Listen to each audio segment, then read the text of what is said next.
la ciencia y la innovación en la era post-COVID. Este webinar lo organiza CETIC, pero lo hacemos en colaboración con FADE y con FEDIC, que es la Federación Española de Centros Tecnológicos, y se enmarca dentro de las actividades de la Oficina de Proyectos Europeos del Centro Tecnológico de CETIC, oficina que cofinancia el Ministerio de Ciencia e Innovación. Nuestro ponente, Xavier Ferrás, quizás sea el experto en sistemas de ciencia e innovación en España, uno de los mejores expertos que yo conozco en sistemas de ciencia e innovación en España, buen conocedor también de los sistemas de ciencia e innovación internacionales, y su currículum va desde directivo en la industria del automóvil, consejero en distintas empresas, pasando por la dirección de la Agencia Catalana de Competitividad, la Dirección de Desarrollo Empresarial de CIDEM, coordinador del primer Plan de Innovación de Cataluña, actualmente es profesor de SADE y articulista habitual pues, en La Vanguardia, en Expansión y en Sintetia, siempre con la temática de la ciencia e innovación. Y es autor de distintos libros en la materia y autor de un blog, Innovación 6.0, que recomiendo a todo el mundo que esté interesado en las estrategias de ciencia e innovación. Xavier, sin más, muy buenos días y tuya es la palabra. Pues muchísimas gracias por recibirme aquí, por escucharme. La verdad es que es un placer estar aquí hablando de un tema tan interesante y tan importante como la ciencia y la tecnología, ¿no? O la ciencia, la tecnología y la innovación. Efectivamente, yo me he dedicado pues, durante muchos años a estas cosas. Lo que voy a hacer es pasaros una presentación que voy a intentar compartir. Si me deja, a ver, en este momento de estar compartiéndose. Ahí la debéis ver y voy a poner el modo presentación. Pues yo me he dedicado durante muchos años efectivamente, a la ciencia, la tecnología y la innovación y casi una forma de vida, casi pues es una pasión. Una pasión además porque es hoy en día, según toda evidencia económica, pues ciencia, tecnología e innovación y más después de COVID es la fuente de progreso, de prosperidad y de competitividad de las naciones. Así que estamos en un tema, el tema que nos ocupa es realmente sensible e importante. No habrá estado del bienestar sin nada de todo esto. Así que no podemos disociar lo que son pues, los discursos actuales de renta básica universal, de salud, de educación, etcétera, de lo que todos deseamos como un estado próspero del bienestar, si no tenemos en cuenta que hay que invertir hoy en I+D y en I+D inteligente para poder financiar todo esto. Voy a empezar intentando dar algunas ideas de cómo ha cambiado el mundo con la crisis del COVID y básicamente cómo ha cambiado los sistemas de ciencia, tecnología e innovación, cómo están cambiando. De hecho, tampoco van a cambiar tanto. Lo que van a hacer es acelerarse. Cosas que están pasando, pues ahora van a pasar mucho más rápido, al menos en mi opinión, y lo que tenía que pasar en 10 años probablemente pase en 10 meses. Esta crisis ha sido pues, un momento Sputnik para nuestra generación. Si alguien conoce la historia de la ciencia y la tecnología americana, pues el Sputnik fue un satélite que la Unión Soviética colocó sobre el cielo de hecho, sobre la Tierra, orbitando la Tierra, sobre el cielo de Estados Unidos también en 1958. En esa época se había desatado ya una intensa competición científica y tecnológica entre las dos potencias, Unión Soviética y Estados Unidos. Aquí veis un documento fundacional que valdría la pena que todo el mundo leyera, Science, the Endless Frontier, la frontera infinita. Y efectivamente, la ciencia pues la ciencia que se convierte en tecnología, como veremos, pues es un elemento, es un input de factores de producción que es infinito. Yo puedo añadir más conocimiento a mis factores de producción y podré obtener más y más competitividad, en principio, sin límite aparente. Bien, en Estados Unidos se levantó en 1958 con un Sputnik sobre sus cabezas y eso fue una sorpresa estratégica. Reaccionaron con la creación de dos grandes agencias de innovación, la NASA, que todo el mundo conoce, y DARPA, que es la Agencia de Proyectos Disruptivos, que también ha jugado un rol fundamental en la ciencia y la tecnología, siendo, por ejemplo, la madre de Internet o del GPS, que todos utilizamos cada día. Pues, en cierto modo, el coronavirus ha sido una sorpresa estratégica para nuestra generación, para nuestra civilización, y deberíamos reaccionar como reaccionó Estados Unidos en ese momento. De hecho, si alguien ha mantenido intacta su autoridad durante esta crisis, ha sido la ciencia y la tecnología. En un momento de caos, de liderazgos que han hecho aguas por todas partes, pues la ciencia y la tecnología, todos nos hemos girado hacia ellas para buscar respuestas. Respuestas que podían haberse prevenido incluso. Esto, fijaros, es de septiembre de 2019, es un documento de la Organización Mundial de la Salud y aquí se ve algo que es como bastante parecido a un coronavirus, ¿eh? Y esta señora, que había sido la presidenta de Noruega y que es una científica reconocida, pues firmaba el report y decía, cuidado que hay la amenaza real de una pandemia que puede expandirse muy rápidamente, matar entre 50 y 80 millones de personas y hundir un 5% de la población mundial. No hacíamos suficiente caso a la ciencia. La ciencia y la tecnología van a estar situadas en el centro, ya están situadas en el centro, y hoy vemos como he dicho antes, pues que estamos mirando claramente de forma casi ansiosa para ver si resolvemos el problema de la vacuna tan rápido como sea posible. Las mejores instalaciones científico-técnicas del mundo están orientadas a conseguir esa vacuna tan rápido como sea posible. Los mejores ordenadores, aquí tienes el Summit, que ya no es el número 1, hasta la semana pasada lo era. Ahora un supercomputador japonés ha superado la potencia de computación del Summit, que era el supercomputador más rápido del mundo. Aquí tenéis el Barcelona Supercomputing Center, que tenemos en Barcelona, también colaborando para hacer simulaciones de moléculas, de geometrías moleculares que podrían dar lugar finalmente a formas que al final nos ayudan a formas bioquímicas que nos ayudan a combatir el coronavirus, y científicos chinos pues también desplegando redes de supercomputadores con inteligencia artificial, etcétera. Buscamos respuestas en la ciencia y en la tecnología. Pero están pasando cosas que nos van a hacer también cambiar la forma como gestionamos la ciencia y la tecnología. Por ejemplo, China, al principio también de la crisis, se adelantó diciendo que se había acabado o iban a acabar con el paradigma publish or perish, o publicas o mueres.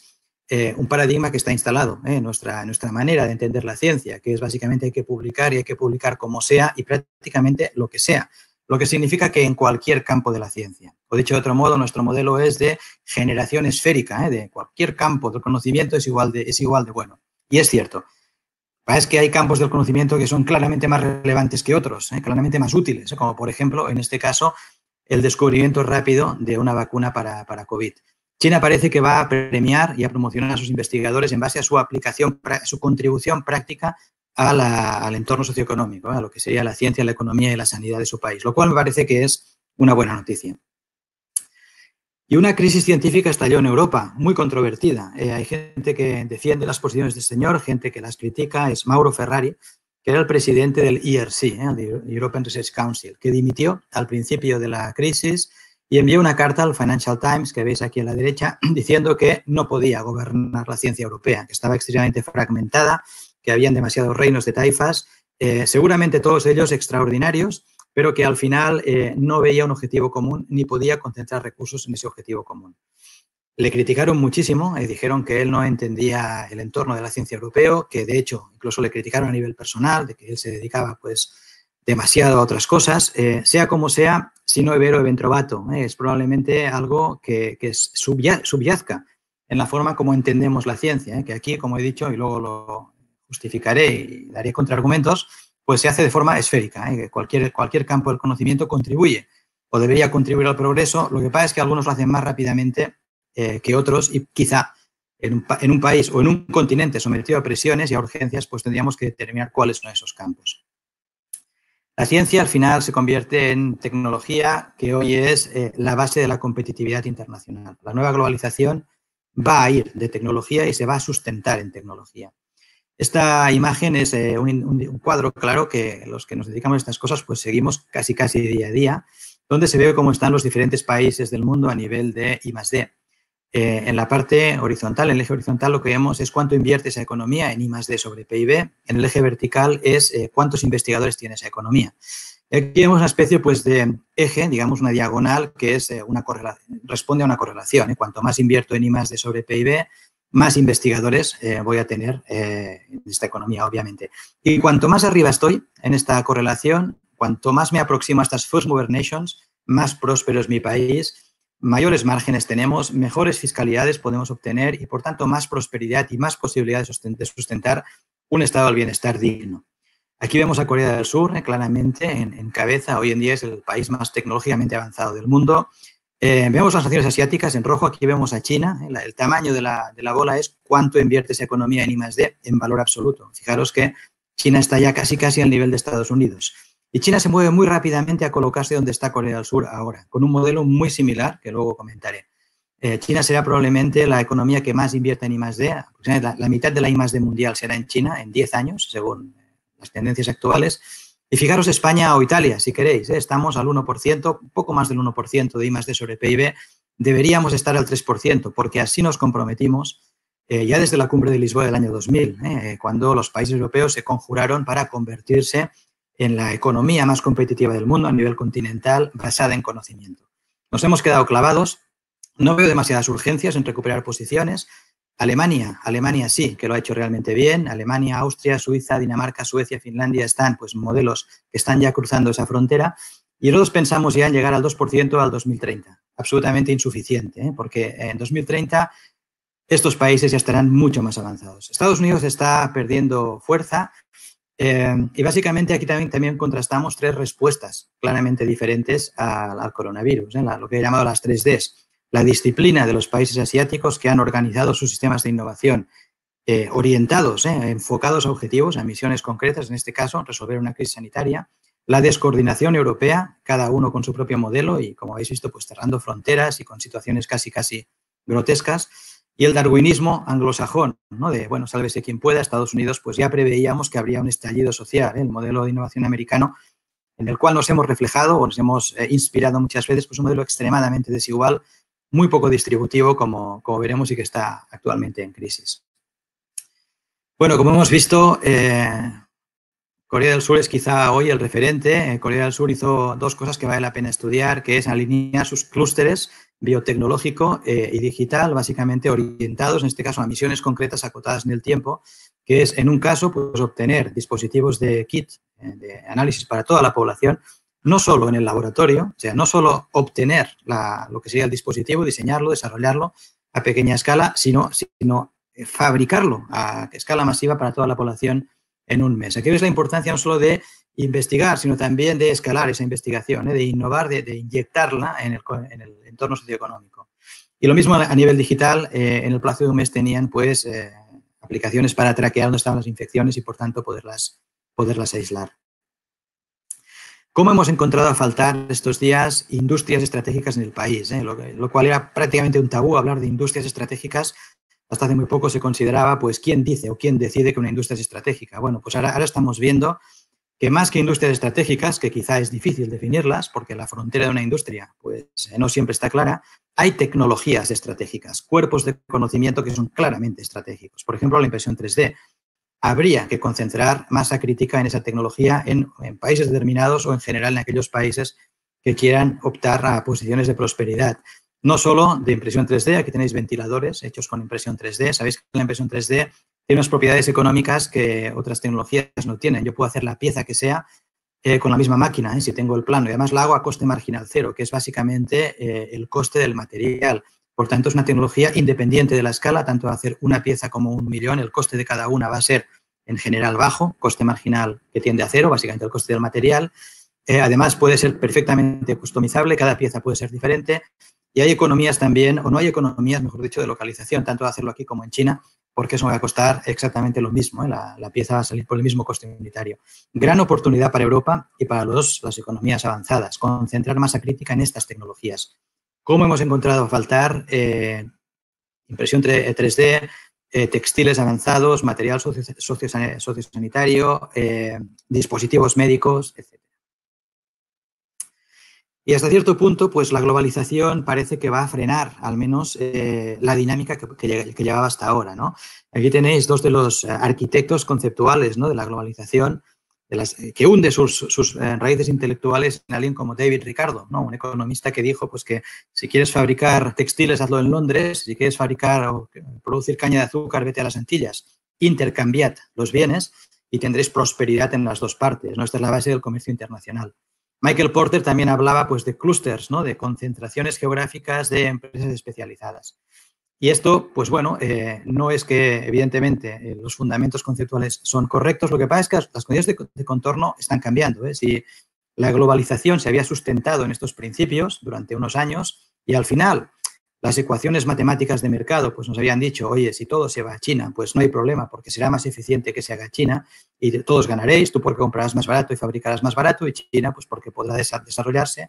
Pues las cosas han cambiado. Las cosas han cambiado porque, primero porque ahora somos conscientes de la sensibilidad de algunas industrias y de la importancia de tenerlas cerca. Las fronteras pueden cerrarse de forma inesperada y esto no responde a una ecuación de mercado. Segundo, porque las industrias se automatizan y, por tanto, son menos dependientes del coste coste laboral, por tanto, menos dependientes de la geografía. Y tercero, porque si realmente queremos industrias, sectores que sean de valor añadido, pues el peso del transporte en los mismos es bajo respecto al coste total de los productos fabricados o producidos, con lo cual podríamos producir productos de alto valor en un lugar concreto y exportar por todo el mundo. Por tanto, estamos viendo un reshoring, una reconcentración de actividades productivas. Yo creo que esto va a ser la nueva globalización. Ya estaban emergiendo, pues, lo que podríamos llamar superclústeres. Superclústeres básicamente de ciencia y tecnología y actividades productivas relacionadas. En estos años, desde el 2020, desde que empezó la globalización, desde que se aceleró la globalización, hemos constatado cómo mantener actividades productivas alejadas de los centros de innovación o de los centros de I+D hacía perder velocidad en los ciclos de innovación, porque la eficiencia en la transmisión de conocimiento no era tan buena. La innovación es un fenómeno de proximidad, por tanto, tener la planta productiva cerca del centro de I+D pues te acelera tu capacidad de desarrollar nuevos productos, etc. Y se está produciendo una hiperconcentración. Como veis aquí, según el Global Innovation Index, los clústeres más importantes o con mayor masa crítica hoy en el planeta pues son primero Tokio y Yokohama, que fijaros, produce 100.000 patentes por año y 150.000 publicaciones científicas. Para que tengáis una idea, una ciudad como Madrid o Barcelona y su entorno económico pues producen alrededor de 3.000 patentes. 100.000 patentes Tokio y Yokohama. A eso nos enfrentamos. Y perdemos la noción de a qué nos enfrentamos. El segundo es Shenzhen, Hong Kong. No había nada en Shenzhen hace 20 años. Es decir, estas cosas pasan rápido si se implementan las políticas de concentración de talento y tecnología oportunas. Tercero es Seúl, 40.000 patentes por año. No había nada en Seúl hace 40, 50 años. De hecho, Corea del Sur era más pobre que Nigeria en 1960. Fijaros cómo se ha desarrollado. Beijing, no había nada en Beijing hace 20 años. Y el quinto es San Francisco, San José, que es el Silicon Valley. ¿Veis? El modelo americano perdiendo fuerza, claramente Asia creciendo. Tenemos 10 superclústeres asiáticos que han aparecido prácticamente de la nada en muy poco tiempo. Van a haber tecnologías estratégicas, claramente. Van a haber tecnologías que van a soportar la competitividad de numerosas industrias, que van a cambiar los fundamentos competitivos de numerosas industrias. Una de ellas, la inteligencia artificial, que básicamente pues, no entraré en detalles, pero es una nueva generación de sistemas de información que te permite, pues, en base a grandes conjuntos de datos, establecer que la propia máquina aprenda esos datos y establezca la lógica predictiva necesaria para anticipar outputs. Esto, pues, aquí lo veis en un scan de unos pulmones, ¿no? Sin que el ojo humano lo pueda percibir y sin saber exactamente por qué, pues una máquina podría detectar si aquí hay evidencias no de un coronavirus, ¿no?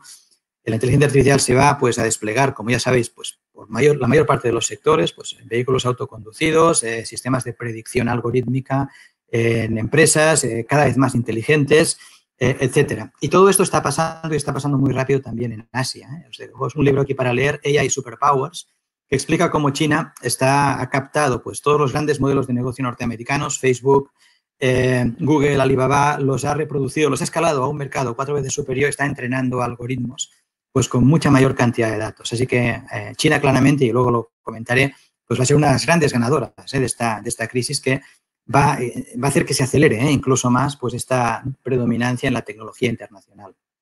Para todo ello, voy a necesitar pues grandes flujos de datos que saldrán para alimentar los algoritmos de inteligencia artificial, saldrán de las fábricas, de los vehículos conectados, de las ciudades, de los sistemas de pago, de los sistemas también sanitarios. Todo esto va a estar procesado y vamos a obtener conocimiento de esos datos que al final se convertirá o no pues en ventajas competitivas empresariales o en ventajas sanitarias, de salud, etcétera, para los diferentes sistemas públicos que existen en los diferentes países.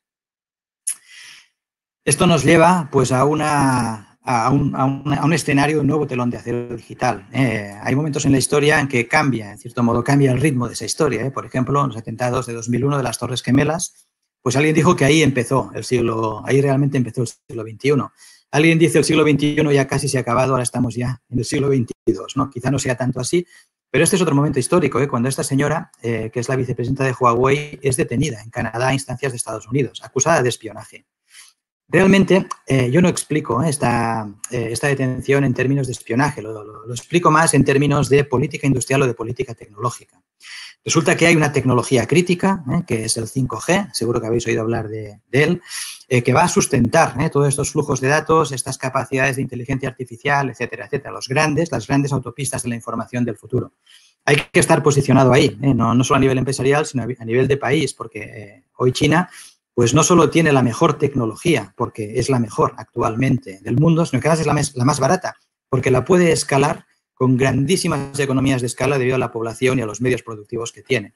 Es decir, podría entrar pues en todas partes y Estados Unidos ahí ha puesto pues una barrera de prevención. Por primera vez Estados Unidos se da cuenta de que una potencia extranjera está dominando una tecnología estratégica por la cual podrían circular pues flujos de datos financieros, económicos de sus propios ciudadanos. Incluso pues con temas de protección como el reconocimiento facial. Lo que pretende la tecnología 5G, especialmente China detrás, pues es que al final no hayan plataformas, quizá, como hasta ahora. Ahora salimos a la calle con una plataforma, digamos, nuestro iPhone, llamamos a un taxi de Uber, quizá con una tecnología 5G y con cámaras de reconocimiento facial en la calle, pues tú llamas a Uber, saben quién eres, la cámara sabe quién eres, sabe por dónde vas a pagar, cómo vas a pagar, sabes si tienes dinero en el banco y te va a llamar o no ese taxi, ¿no? Con lo cual, esto altera equilibrios geopolíticos y altera también equilibrios de modelos de negocio y empresariales. Así que podéis ver que la tecnología está en la base de un nuevo equilibrio geopolítico.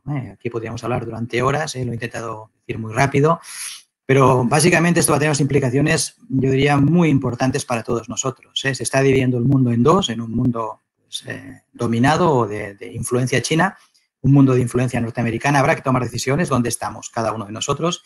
Veis que en la foto no sale Europa y aquí podemos empezar a preocuparnos. Y veis aquí también en el centro de la foto pues un paper científico. Ahora, de forma pues muy generosa, trabajamos en entornos de ciencia abierta, lo cual ha sido pues muy beneficioso para acelerar el desarrollo científico. No descartemos que este entorno de ciencia abierta empiece a cerrarse, que un paper de nuevos materiales o de lo que sea, de inteligencia artificial publicado por científicos de Harvard, no puede haberlo otro país como China o no puede haberlo un conjunto de países. Veremos qué pasa. Pero hay una cierta evidencia, unos ciertos indicios de que se van a crear dos subsistemas científicos competitivos. Una nueva guerra fría, como con la Unión Soviética, quizá dos 5Gs, quizá dos clouds, quizá dos economías digitales, quizá dos internets. Bueno, evidentemente no sabemos qué va a pasar, pero el punto de reflexión está aquí. Esta guerra tecnológica ya había empezado hace años, no con Trump, sino incluso con Obama. Hacia 2012, pues Obama prohibió la venta de semiconductores norteamericanos a China. China iba a construir supercomputadores y Obama, por lo que sea un decreto presidencial, una orden ejecutiva, lo prohibió. Volvió a pasar en 2015. China respondió muy rápidamente poniendo nada más y nada menos que 100.000 millones de dólares en circulación para controlar la física de dispositivos, para que sus fábricas de electrónica controlaran la física de dispositivos. Bueno, esto es lo que aquí hemos llamado política industrial y lo que aquí pues hemos denostado durante mucho tiempo, ¿no? Diciendo pues que básicamente la mejor política industrial era la que no existía. China no ha tenido contemplaciones, no las tiene, y si Huawei es una superpotencia, pues igual algo hay pues de una voluntad del gobierno chino de crear campeones nacionales. Quizá no, pero evidentemente lo que está haciendo China pues es desarrollar plataformas tecnológicas que pueden inhibir los fallos de mercado que se dan en sus empresas. No son las empresas chinas solas las que entran a competir en los mercados globales, es el sistema chino. Como no eran las empresas americanas, aunque creíamos que era así, era el sistema americano el que competía en los mercados globales.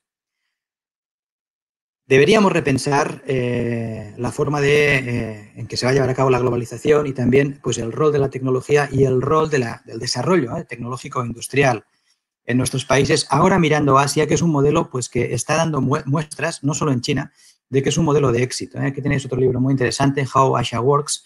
La izquierda veis cómo era Seúl en 1950-60, era pues una ciudad extremadamente pobre y el modelo asiático es un modelo from business to science, es decir, pivotan continuamente sobre la estructura empresarial, sobre la estructura industrial o si queréis, sobre las necesidades socioeconómicas para ir construyendo capas sucesivas que pasan primero por la atracción de inversión extranjera, por la construcción o el desarrollo de manufacturas básicas, luego por la copia de producto. Esto hizo Japón en los 70. En los 70 Japón era quien copiaba, ¿no?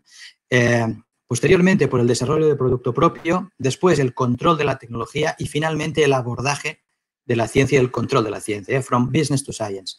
Aquí el paradigma que tenemos es un poco al revés, es from science to business. Creemos que desplegando ciencia muy avanzada, simplemente de forma espontánea, van a surgir industrias relacionadas. Y esto no está pasando. Y Asia nos da la evidencia de que el modelo inverso va mucho más rápido que el nuestro. Bien, todo esto estaba ya, como he dicho, antes del coronavirus, pues en cuestión. Mariana Mazzucato, esta economista que veis aquí, pues ya nos lo explicó en 2011 con este libro, El Estado Emprendedor, donde dice pues, que en la base de la innovación disruptiva, de muchas cosas que tenemos hoy, incluso pues, el iPhone, el GPS, Internet, los computadores, en la base están pues, misiones como las misiones espaciales norteamericanas. ¿No? Son desbordamientos de conocimiento hechos a través de misiones que han sido impulsadas normalmente por el sector público, porque el mercado no está preparado. El mercado no te va a pedir que lleves un cohete a la luna. Es una nación, es un país con una cierta voluntad de liderazgo la que lo impulsa y a partir de ahí se desborda el conocimiento que fluye hacia las industrias. No podemos ir a la luna en tejanos, tenemos que desarrollar textiles avanzados, no podemos ir con un bocadillo, tenemos que desarrollar pues, sistemas de alimentación, packaging, etcétera. Tenemos que desarrollar pues, toda la aerodinámica, los sistemas de control de los cohetes. ¿Y todo esto quién lo hace? Pues todo esto lo hacen consorcios empresariales. Consorcios empresariales que trabajan, digamos, en fórmulas de cooperación público-privada con las administraciones que financian lo que es la innovación más rupturista que el mercado no está demandando todavía.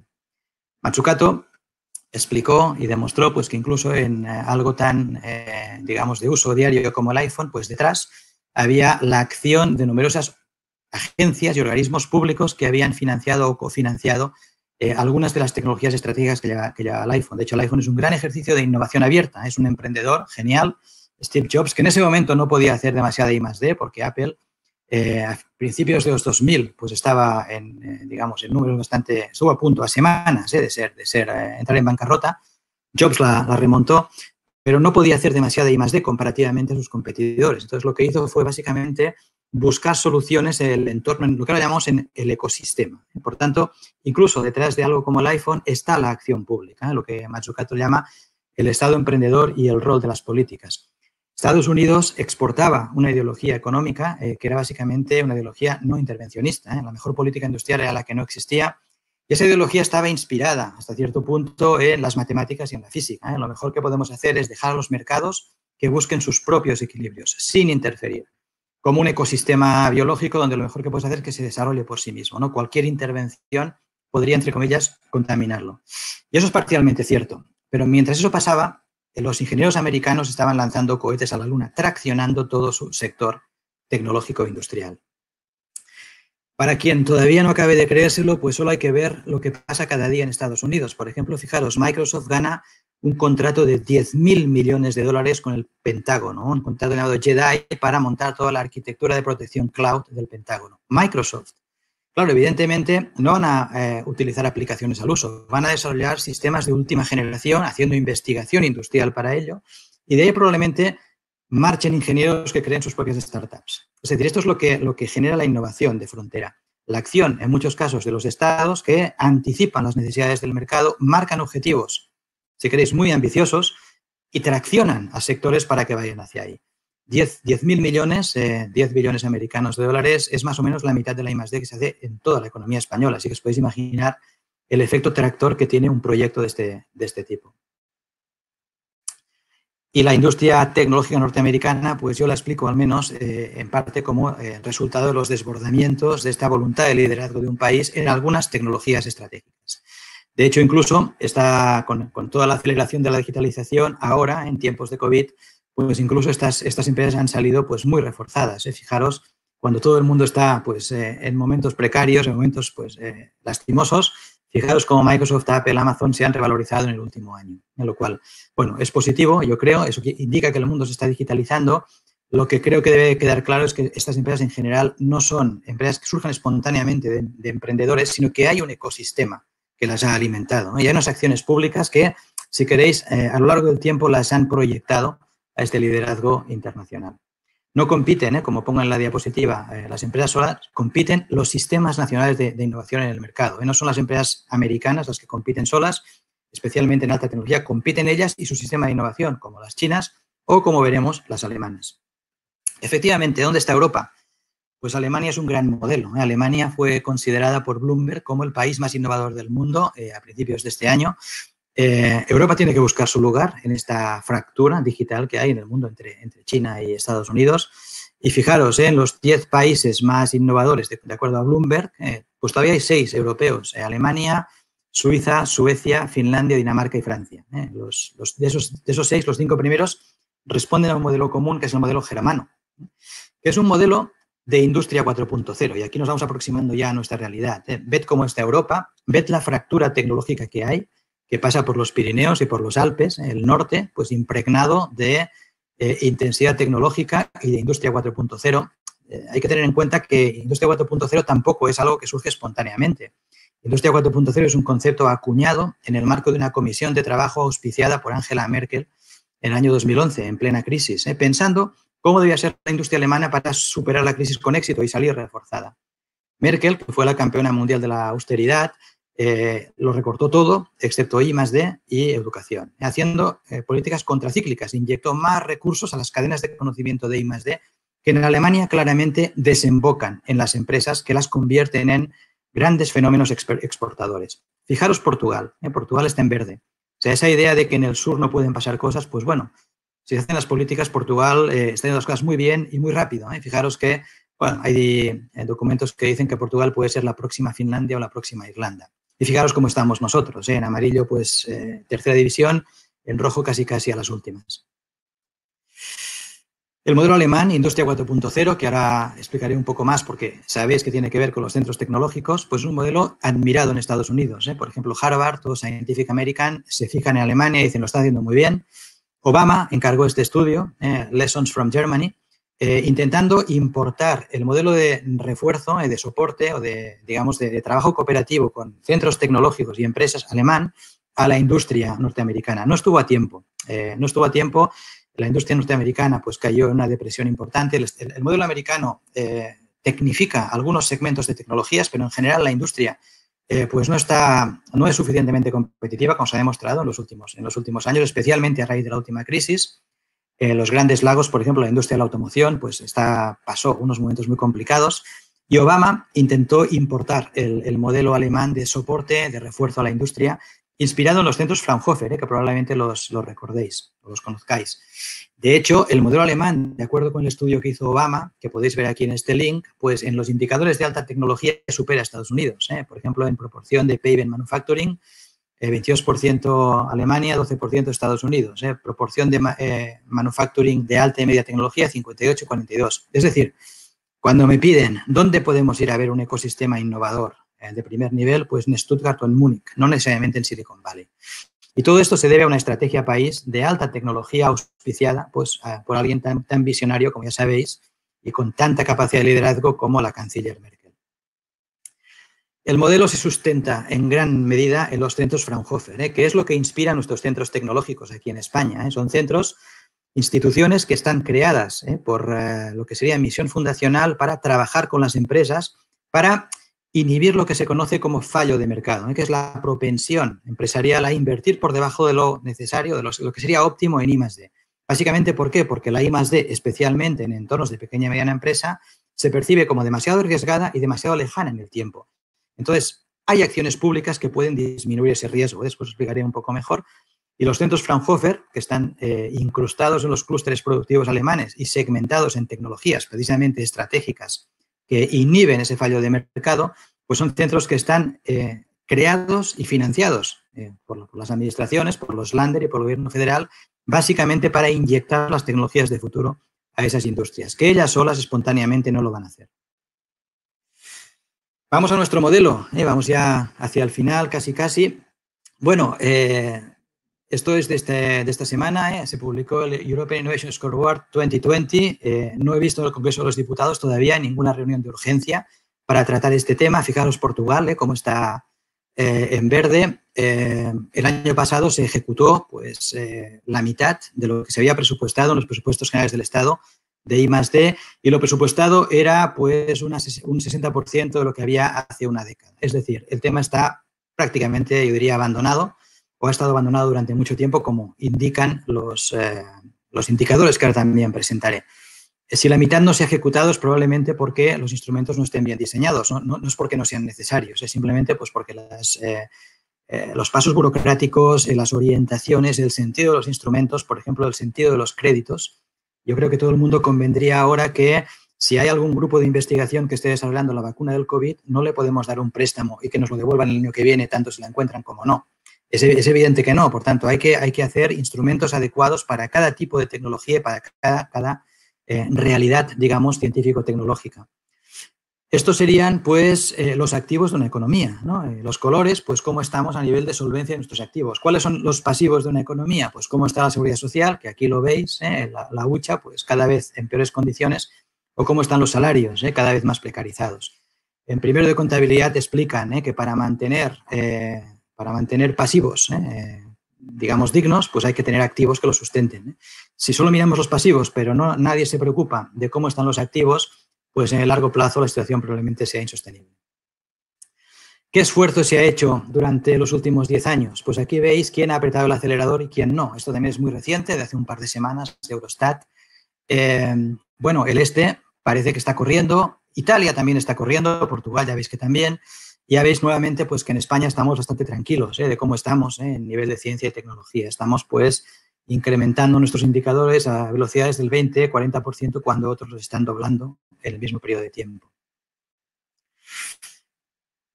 Una cosa que la verdad es que me pone nervioso, por no decir que me indigna, es las noticias positivas. Hay que ser optimista y si queréis la visión positiva es que tenemos las bases construidas y los que pues más o menos hemos hecho números sabemos que llegar a doblar la inversión de la economía en I+D no sería tan complicado si pusiéramos en circulación los instrumentos correctos. No sería tan complicado porque no estamos hablando de grandes números. Se puede actuar bien con efectos multiplicadores, con políticas que tengan efectos multiplicadores. Cada euro público, pues que movilice 2 o 3 euros privados. Y entonces llegas muy rápidamente a lo que sean los estándares requeridos, ¿no? Pero me pone muy nervioso oír que somos muy buenos. Hay que tener conciencia de diagnosis de la realidad para saber dónde estamos y qué podemos hacer. Somos muy buenos parcialmente. Somos muy buenos en ciencia, y aquí tenéis pues, la sede del CSIC o tenéis pues, el Síncrotron ALBA, que son instituciones y entidades de excelencia, y está muy bien que estén ahí y está muy bien que cumplan su función. Pero esto es una parte de la innovación, es una parte del cuadro, no tenemos todo el cuadro. Estamos muy bien en emprendimiento, pero claro, fijaros lo que dice expansión, ¿no? Los mejores emprendedores españoles, las startups más exitosas. Segunda mano, coche compartido, reparto, segunda mano, recursos humanos. Bueno, yo no desearía que mis hijos pues trabajaran en alguna de estas empresas con toda las felicitaciones para los emprendedores que han conseguido crear unicornios que salen a bolsa y que al final van a hacer pues grandes éxitos empresariales. Pero un sistema que invierte en ciencia y tecnología y quiera competir con modelos industriales del siglo XXI, que genere este tipo de startups, pues yo creo que es un error de sistema. A veces oímos Startup Nation. Bueno, mirad una Startup Nation como Israel. Israel tiene casi 100 empresas en el Nasdaq, en la bolsa de Nueva York, y son 100 empresas de alta tecnología, Deep Tech. Esto es una Startup Nation. Y lo ha hecho en cooperación público-privada, que nadie crea que en Israel se acumulan los emprendedores y las cosas pasan solas. No. En Israel hay instrumentos de cooperación público-privada donde las fases iniciales de proyectos de muy alta tecnología que son muy arriesgados son claramente soportados por el Estado por motivos estratégicos. Y de ahí saldrán las startups que llegarán finalmente a la bolsa de Nueva York. Fijaros, telecomunicaciones, computadores, biotech, computadores, telecomunicaciones. Mirad esta lista y mirad la anterior y buscad las 6 diferencias. Ya para acabar, innovamos o solo mejoramos. Para entender este discurso hay que entender qué es la innovación. En muchos casos pensamos que formas de simple mejora son innovación y no es así. La innovación se diferencia de la mejora en que la mejora no comporta riesgo de per se. Por definición, mejorar no significa asumir ningún riesgo, innovar sí. Y esto es un poco complicado, pero te marca la diferencia entre lo que es un factor higiénico, si detectas un proyecto de mejora que sin riesgo te va a proporcionar ventajas competitivas, esto es una obligación directiva abordarlo. O proyectos estratégicos que pueden ser más arriesgados y te pueden proporcionar ventajas competitivas sustanciales. Estos son los de innovación. La imagen es este señor que sube a una montaña, se arriesga más que los que nos quedamos abajo. Este señor pues puede caer, no quiere suicidarse, está entrenado. Gestionar la innovación requiere tecnología, requiere preparación, y lo que va a encontrar arriba es lo que llamamos un océano azul. No hay nadie, todos están abajo. Ahora tienes que arriesgarte. Un proyecto de I+D es esto, ¿eh? Y cuanto más complejo sea, más arriba subes y más te puedes proteger cuando estás arriba, ¿eh? Mediante patentes, etcétera. Tú puedes conservar ese océano azul, ese monopolio temporal en tecnología, por ejemplo, mediante patentes. Una patente es una concesión legislativa de un monopolio temporal. Muy bien, pues si dividiéramos, con esto ya acabaré, si dividiéramos nuestras tipologías de innovación entre alto y bajo riesgo, alto y bajo retorno, pues nos saldría este cuadrante. Innovación de bajo riesgo y de bajo retorno, la innovación roja, la de océano rojo. Ahí es donde está todo el mundo, océanos rojos saturados de la sangre de los competidores, en terminología de innovación. Bueno, esta es la zona Kaizen, es la zona de mejora continua. Ahí somos muy buenos, haciendo lo que hemos hecho siempre, buscando la excelencia. Seguramente en mercados con más competidores, pero mercados conocidos, mercados, si queréis, maduros, con nuestros procesos, con nuestros productos, con nuestra gente, con nuestra tecnología, y somos muy buenos. Lo que pasa es que un exceso de innovación roja en un país puede crear una deflación. Y esto explica en parte lo que pasa en Japón, justamente quien inventó el concepto Kaizen o mejora continua. Claro, esto al final lo que hace es que seas más eficiente, más eficiente, más eficiente, pero no necesariamente crea crecimiento económico. Al contrario, puede liberar capital que puede hacerse pues cada vez más barato, puede desplazar gente de los puestos de trabajo por automatización, puede hacer caer la demanda porque esta gente pues queda sin empleo, etcétera, etcétera. Pero esta es una forma en la cual yo diría España es extremadamente buena. Ahí nuestros empresarios compiten bien. Innovación blanca, alto riesgo, bajo retorno. Es aquella que tiene pues complejidad tecnológica, pero que no espera ningún retorno. Ahí también competimos bien. Ahí también pues tenemos más que competir, como no esperamos retorno, ahí lo hacemos básicamente por el bien de la humanidad. Y es bueno, pues tenemos grandes infraestructuras científicas, grupos de investigación, científicos con proyectos muy complejos, de los cuales no se espera un retorno económico. Lo hacen simplemente para empujar la frontera del conocimiento y que todos los humanos, a través de publicaciones que están a disposición de todo el mundo, que se abren a disposición de la comunidad científica internacional, pues simplemente se siga construyendo el conocimiento necesario para las sociedades y para las economías. Otra cosa es si ese conocimiento se difunde o no hacia la economía. Si acaso eso ya lo veremos. Nuestro paradigma es creemos innovación blanca y somos buenos ahí, creemos política científica y si acaso esto ya de forma espontánea se difundirá hacia la economía. Innovación amarilla, bajo riesgo, alto retorno. Aquí tenemos el mundo de las startups. Bajo riesgo, ¿por qué? Bueno, pues porque crear una plataforma digital, evidentemente para quien la crea es arriesgado, para quien pone su capital ahí es arriesgado, pero no hablamos de proyectos de gran complejidad tecnológica o científico-técnica, por lo tanto, de gran riesgo ni de grandes inversiones en nuevas tecnologías. Aquí, pues un caso paradigmático sería un Facebook, cuando nació, ¿no? Una plataforma de conexión de estudiantes. Esto, quien tiene la idea, pues programarla igual es sencillo, pero se puede encontrar entre las manos con una plataforma con millones de personas conectadas en pocos meses. Y esto después ya se le buscará, si queréis, un modelo de negocio. Aquí, pues, una zona de crecimiento rápido, es una zona de atracción, pues, de capital riesgo, es una zona, si queréis, de un cierto componente especulativo, es una zona de los proyectos inicialmente igual no son muy complejos, es más la buena idea y el modelo de negocio que la complejidad. Y es una zona que en general, pues, si lo miramos a nivel agregado en una economía, pues no crea el tipo de empleo que sería, en cantidad y calidad, que sería deseable. La zona deseable es la zona de océano azul, es esta de aquí. Es la zona que significa desarrollar proyectos de alta complejidad tecnológica, científico-tecnológica, y eso significa altas barreras de entrada a competidores y a la vez que tengan altos retornos económicos. Bueno, esta es la zona donde hay fallo de mercado. Claro, si esperamos que el capital privado entre aquí, pues preferirá quedarse en la innovación dorada, porque hay menos riesgo, o en otro tipo de innovación, porque esta es más arriesgada y más de largo plazo. Pero es aquella que crea externalidades. Hay economistas que dicen aquí está la verdadera base del crecimiento económico y de la prosperidad de los países, en la capacidad de crear proyectos muy sofisticados, de alta tecnología, de alto impacto, que tengan alto retorno económico. Ahí tenemos los mejores márgenes empresariales, el crecimiento económico, la atracción de nuevas inversiones, tenemos empleos de calidad que pueden emplear a nuestros jóvenes, etc. Y esta es la zona, pues, de las industrias de alta tecnología, las industrias aeroespaciales, las industrias biotecnológicas, etc. Muy bien, pues el reto de nuestro país es competir aquí. Es básicamente desarrollar innovación azul. No lo haremos seguramente solos. No, como hemos visto, he intentado justificar, esto no sale solo de la empresa. La empresa, pues el capital privado intentará hacer cosas de más corto plazo y es normal. Esto se hace en fórmulas de cooperación público-privada. Esto se hace desarrollando mercados conjuntos con las administraciones. Y esto se hace con liderazgo de las administraciones. Ya yendo hacia el final, no me gusta el término I+D+I pequeña, y esto pues está súper extendido, pero primero es conceptualmente incorrecto y tiene un montón de, digamos, prejuicios, ¿no? Yo diría que debemos irnos olvidando de este término. En primer lugar, la I grande es más importante que la I pequeña. La I grande, la investigación alejada del mercado, es más importante que la implementación de esa investigación en el mercado. Esto responde a un modelo lineal. Antes se creía que alguien investigaba, alguien desarrollaba y alguien vendía lo que se había investigado. Bueno, hemos visto que la cosa es mucho más compleja, que el modelo no es lineal, es mucho más interactivo y se genera en ecosistemas, la innovación. La investigación es un input. La investigación es un input posible del proceso de innovación. Puedo innovar sin investigación, pero en todo caso la investigación es un input. La innovación es un output. Por tanto, sumar inputs y outputs no tiene sentido conceptual. La I+D más organización, más estrategia, más marketing en entornos empresariales da lugar a la innovación. Y la innovación, con mayúscula, es un fenómeno empresarial. El centro del sistema de innovación es la empresa y esto debemos entenderlo. Es quien crea, es quien genera la prosperidad, es quien convierte el conocimiento en crecimiento económico y en empleos. La innovación es un fenómeno empresarial.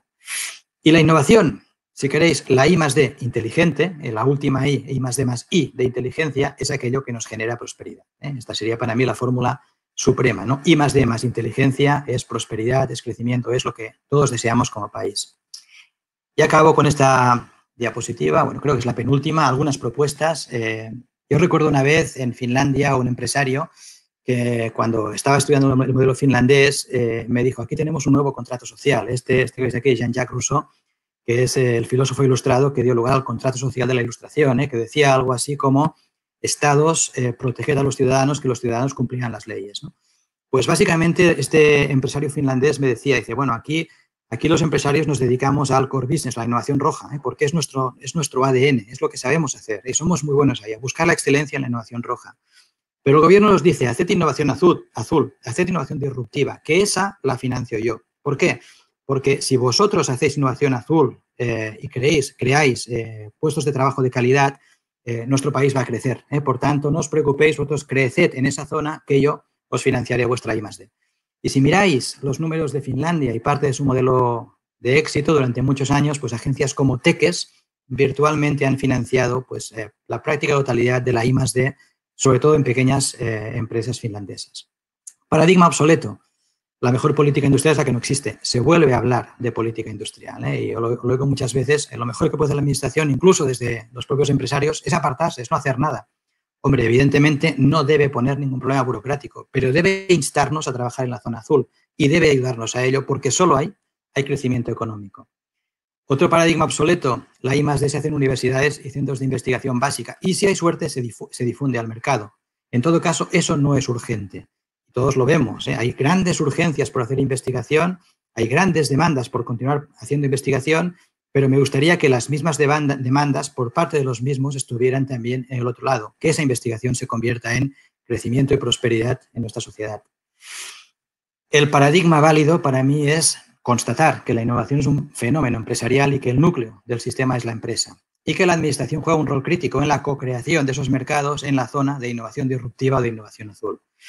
Una propuesta simple pues sería, de hecho tenemos un déficit respecto a Alemania, por ejemplo, si Alemania está al 3% de I+D sobre PIB y estamos al 1%, habría que triplicar nuestras cifras. Si estamos ahora invirtiendo unos 10.000 millones de euros, la economía española en I+D debería invertir unos 30.000, con lo cual hay unos 20.000 de déficit. Esos 20.000 se podrían cubrir con 7.000 públicos y el resto privados, con fórmulas de cooperación público-privada. Bueno, pues ahí dejo una idea, 7.000 millones más anuales.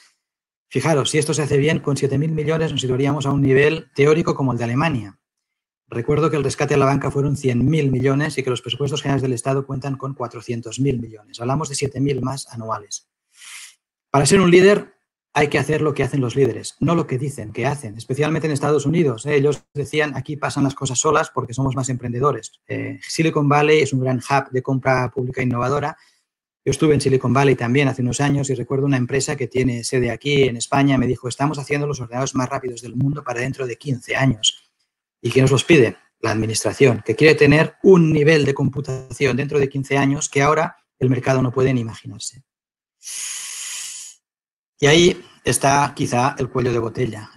Hay que repensar los liderazgos. ¿Dónde están los Kennedys? ¿No? ¿Dónde están los Churchills? ¿No? Todo lo que hemos visto estos días ha sido pues, una gran crisis organizativa, una gran crisis en la cual aquellos países que han tenido mejores liderazgos han tenido respuestas más rápidas, más solventes, y especialmente encuentro faltar liderazgos que entiendan que la ciencia y la tecnología están en el centro de la sociedad que viene.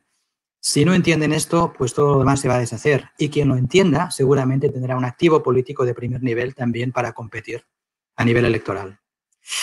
Y eso es todo. Muchísimas gracias. Aquí tenéis mis datos. Creo que me he pasado un poquito del tiempo, pero bueno, más o menos. Si queréis, me gustaría pues, que nos conectáramos vía LinkedIn. O en cualquier caso, aquí tenéis mi email y mi Twitter para contactar cuando queráis. Muchísimas gracias. Javier, muchísimas gracias por la claridad de la exposición y tenemos algunas preguntas que, bueno, voy a ir aglutinándolas para ir pasándotelas. Comenta una de las personas que estaba escuchando y viendo que comenzabas tu exposición haciendo referencia al concepto de misiones. Efectivamente, sí. La pregunta es, ¿hablamos de Challenger misiones como los definidos por Mazzucato en el futuro programa Marco, en el Horizon Europa? A ver, yo soy un seguidor de la Mazzukatonomics, de la propuesta económica de Mazzucato. Yo creo que sí, que iríamos por ahí, pero ejemplos tenemos cada día y al final las misiones, si queréis, tienen dos efectos. Uno, cumplir los objetivos de las mismas y dos, tener efectos colaterales en los spillovers tecnológicos, es decir, que se creen tecnologías que emanen de esas misiones, que por naturaleza sean en ámbitos de interés socioeconómico, ¿no? Por ejemplo, hablamos de los ODS. Bueno, si hablamos de los ODS y nos ponemos todos pines en la solapa, ¿por qué no hay un plan para decir pues, que las ciudades españolas reduzcan al 50% sus emisiones en 10 años? Y para eso vamos a desarrollar las tecnologías oportunas. Y de esas tecnologías que ahora vamos a desarrollar, las empresas que participen seguramente generarán conocimiento que podrán rentabilizar en los mercados, ¿no? Esos son misiones. La respuesta es sí. Yo creo que las ideas de Mazzucato van en la buena dirección y que al final pues, habrá que orientar la innovación a misiones. No solo la innovación. En un país como el nuestro, la ciencia, la tecnología y la innovación. Y digo un país como el nuestro porque tenemos pocos recursos. Sí, otra pregunta. La segunda pregunta. En términos de estrategia, ¿cuál es tu valoración sobre la clasificación de las regiones por especialización del RIS3? ¿Cómo crees que ha funcionado? ¿Qué crees que hay que mejorar? Yo creo que ha funcionado, o sea, que la idea es buena de base, pero que ha funcionado mal. Que al final pues, ha habido una descentralización excesiva, ha habido pues, una dinámica bottom-up en la cual pues, todo el mundo ha querido tener una parte. Yo creo que, o sea, en tecnología algo que no es bueno es fragmentar. Es mejor un gran proyecto tractor que 100 pequeños proyectos. Y ese es el dilema de los recursos públicos en innovación, ¿no? Imagínate, tienes 1 millón de euros, tú puedes financiar 1000 proyectos de 1000 euros o un solo proyecto de 1 millón, que es mejor. Pues los 1000 proyectos de 1000 euros no tienen efecto, porque al final todo el mundo podría sustituir esos 1000 euros y sacarlos de su bolsillo, todo el mundo a nivel empresarial, me refiero. Por tanto, al final se deberían haber concentrado esos recursos en grandes proyectos tractores, quizá unos pocos por región, y basados en las capacidades de esas regiones. Yo digo, pues a mí me hubiera gustado que en Cataluña el RIS3 hubiera sido, pues por ejemplo, me voy a mojar, pues, supercomputación, porque tenemos instalaciones de primer nivel en supercomputación que se van a ver reforzadas ahora por la Unión Europea, afortunadamente, pues, pero eso no puede quedarse solo en un supercomputador, eso tendría que desarrollarse un clúster de supercomputación alrededor. Pues ahí tendríamos una oportunidad. Otra, biotecnología. Tenemos claramente un sector biotecnológico en Cataluña que está despuntando, pues. Fíjate, con esos dos campos ya teníamos para hacer un RIS3, 2 o 3 o 4, pero no miles de proyectos pequeñitos, aunque teóricamente estén especializados, no tienen efecto. Pregunta otra persona si es realista pensar que las personas educadas en la innovación roja y en la innovación blanca pueden convertirse a la innovación azul. ¿O crees que es necesario una nueva cultura, herramientas, cambios de mentalidad en las personas y eso lleva tiempo? Aquí yo seré un poco frío y pragmático, si quieres. Las culturas se cambian con incentivos. Es decir, tú pon los incentivos correctos y las culturas cambiarán. Esto pasó con el CENIT, si lo recuerdas, con los consorcios estratégicos nacionales de investigación técnica, ¿no? En 2007-2008, pues se lanzaron grandes proyectos tractores de 40 millones de euros cada uno, que estaban financiados al 50% por la administración. Yo creo que fueron de los mejores instrumentos de política tecnológica que hemos tenido, ¿eh? Y en ese momento, pues nos llamaban desde el CEDETI y nos decían, es que no va a haber nadie que se presente. Bueno, pues sí, la gente se presentó porque el nivel de incentivo era tal y el salto que podías dar era tal que inmediatamente gente acostumbrada a estar en otras dimensiones, pues ha pasado ahí. Y esto pasa también en las universidades, ¿no? Si los incentivos son publicar y a partir de ahí tú obtienes promociones, pues tú vas a publicar y te vas a, entre comillas, buscar la vida por publicar en cualquier campo. Si tú orientas, en cierto modo, qué campos son prioritarios, o dicho de otra manera, tú publicas lo que quieras, pero también va a ser meritorio que trabajes con empresas y tú puedes ser catedrático si trabajas con empresas, pues entonces la gente va a empezar a moverse en esa dirección. Es decir, poniendo los marcos institucionales y los incentivos adecuados, los comportamientos cambian y al final eso se convierte en rutina y finalmente en cultura. De acuerdo. Otra pregunta. Parece que existe una cierta confusión en los indicadores de ciencia e innovación en el caso español. Da la impresión de que se habla sobre todo de indicadores de ciencia, pero se mezcla ahí el término de innovación. Es cierto que esta confusión existe porque muchas veces se habla de innovación, pero el dato que se aporta es el del gasto del I+D respecto al PIB exclusivamente. Ese es un indicador fundamental, porque al final ahí lo tienes todo. ¿Cuánto gasta tu economía? Si quieres, ¿cuánto invierte en I+D sobre PIB? Y eso incorpora lo que invierten las universidades y lo que invierten las empresas. Por tanto, es un indicador que yo diría es un proxy bastante realista y así está establecido internacionalmente lo que sería un país innovador y competitivo. Cuanto más I+D sobre PIB, pues también la evidencia económica nos dice que más competitivo es tu país, mayor industria de alta tecnología, más exportadoras, etcétera, etcétera. Otra cosa es que las percepciones que tenemos sean parciales. Y eso sí que yo creo que es un problema grave. Es decir, y que además la opinión pública y publicada no conozca exactamente de qué esté hablando. Por lo que os decía antes, ¿no? Hoy tenemos grandes clústeres de startups. ¿De acuerdo? Eso es muy bueno. ¿Es suficiente? No. O sea, aquí la pregunta no es qué tenemos, sino qué nos falta para ser como los mejores. Nos faltan muchas cosas. Entonces, si solo miramos lo bueno que tenemos, estamos poniendo la lupa en subsistemas que son buenos, pero no en el conjunto del sistema que en general está muy debilitado.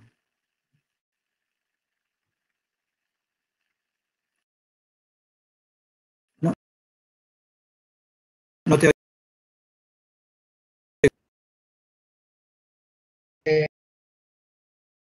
traducirla porque es un poco larga. Has hablado de la innovación en Asia y del modelo de innovación que estaba siguiendo en Asia, que era la ciencia va al mercado, ¿no?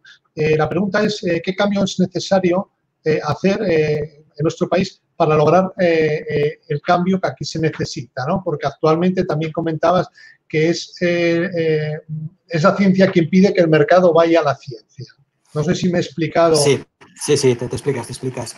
A ver, esto es una abstracción de la realidad y por tanto todo tiene sus matices, ¿no? Pero si tuviera que dibujar los grandes rasgos de cómo se han construido los sistemas de Corea del Sur, de Japón, de Taiwán, de Singapur o de China, básicamente, yo diría que se reproduce un patrón, que es empiezan muy humildes, empiezan con manufacturas básicas, textiles y calzados, con planes de muy largo plazo, eso sí, planifican a largo plazo.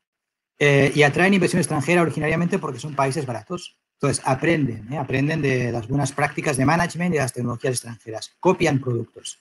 Lo hicieron los coreanos, lo hicieron los japoneses, lo hicieron los chinos. Empiezan a desarrollar producto propio. Es decir, una vez ya tienen las habilidades industriales de copia, pues ya se lanzan a hacer cosas por ellos mismos, ¿no? Después de desarrollar el producto, empiezan a controlar las tecnologías. Y finalmente, después de controlar algunas tecnologías, progresan en el conocimiento científico. Nosotros tenemos el modelo lineal al revés. Nosotros pensamos, no, primero hay que conocer muy bien la ciencia, que es una cosa muy grande, y luego poquito a poquito irás concentrándote en aquello que pueda tener sentido industrial o empresarial. Lo que pasa es que ese proceso no acaba de pasar, esta famosa transferencia. No acaba de pasar. Ellos siempre pivotan sobre su realidad empresarial. Por lo tanto, no tiene un problema de transferencia, porque cada capa se construye sobre la anterior. ¿Qué deberíamos hacer? Yo diría no matar lo que tenemos, pero complementarlo con otras dinámicas, que es justo lo que os decía, ¿no? Es dinámicas de creación de esos mercados de innovación azul. Misiones, si quieres, ¿no? Pues hay algunos ámbitos concretos en los cuales deberíamos lanzar proyectos que empiecen a crear ese tejido conexo, pero en proyectos concretos entre la administración, los centros de investigación y las empresas. Ahora ya no estamos a tiempo, creo yo, ¿no? Pero en su momento, pues quizá movilidad eléctrica, hace 10 años. Pues vamos a lanzar un proyecto que podría ser baterías eléctricas de última generación. Bueno, ¿eso qué puede costar para una administración? Pues puede costar que ponga 200 o 300 millones de euros, ¿vale? Igual se pierden, pero oye, es que igualmente esos 200 millones de euros se podrían destinar a investigaciones que acaban en papers que tampoco al final no salen a la luz. Por tanto, vamos a hacer esos proyectos en combinación con centros tecnológicos, pero grandes proyectos que el mercado no haga. Y si de aquí generamos conocimiento tal que nos haga líderes en baterías eléctricas, oye, pues lo hemos acertado. En el peor de los casos, hemos aprendido y hemos generado confianza entre los agentes. No te oigo. Activar el sonido. Bueno, hay más preguntas, pero nos alargaríamos más de lo previsto. Muchísimas gracias por tu exposición, por la cantidad de sugerencias también que nos has hecho, por la visión que tienes después de 20 años de estar trabajando sobre sistemas de ciencia y de innovación. Y esperamos que la próxima vez poder contar contigo de forma presencial y poder hablar de una forma más tranquila, sosegada, incluso también comiendo y seguro, cuando quieras. Y teniendo esa parte de relación social en directo que también es muy importante. Lo dicho, muchísimas gracias y muchas gracias a las personas que han conectado con nosotros para escuchar tu ponencia. Muchas gracias. Muchísimas gracias. Un abrazo. Chao.